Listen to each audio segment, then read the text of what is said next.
En Italie, la famille, c'est sacré. Ici, le savoir-faire se transmet de génération en génération. Et moi aussi, je veux m'asseoir autour de cette table où le partage et la transmission sont au cœur d'une histoire solaire.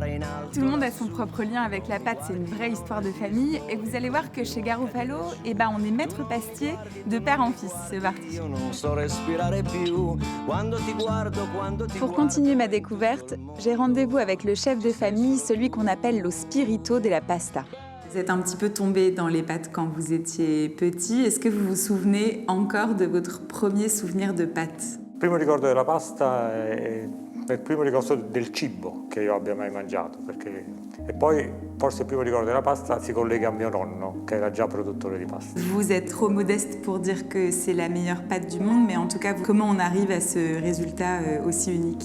L'IGP non è stato altro che una conferma nel 2013 di tutta quella che è stata la storia, non di Garofalo ma di Gragnano, che è il paese in cui la pasta ha fatto tutto il suo percorso tecnologico. Quello che rende la pasta Garofalo probabilmente la migliore pasta del mondo è l'acqua di Gragnano, l'aria di Gragnano, la scelta dei migliori grani duri al mondo, l'utilizzo delle trafile a bronzo, l'essiccazione delicata, ma più di tutto le persone che lavorano in Garofalo con la loro passione e la loro competenza.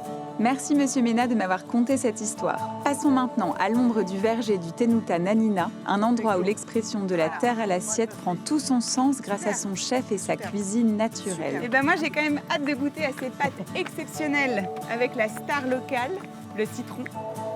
Non, je rigole, c'est Rocco la star. Citron. Allez, on y va.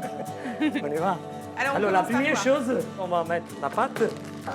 Ouais. Et après, on va couper la pomme de terre. C'est le même temps de cuisson. Il n'y a pas de règle universelle des pâtes, quoi. Non, la cuisine, il n'y a pas de règles. C'est une chose qui vient dans le cœur. Ouais.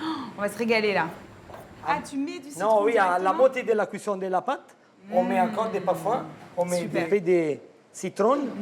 Je vais recommander, la pâte, il faut être très al dente. Oui. Oui, Ça, manger très al dente. vous êtes tous Maintenant, d'accord. on va mettre des jus de citron. Oui. Voilà. Et après, un peu de pecorino. Super. Pour ça finir- commence à filer là, c'est un délice. Ouais. Et un peu d'origan. Voilà, c'est bon. Origan rouge de la montagne. Ça, c'est très original. Hein? Il faut, hein, J'allais m'inquiéter là sur l'huile d'olive. pour finir. Voilà. Super. Et la pâte, c'est prêt. On goûte? Merci beaucoup. Ah, on goûte.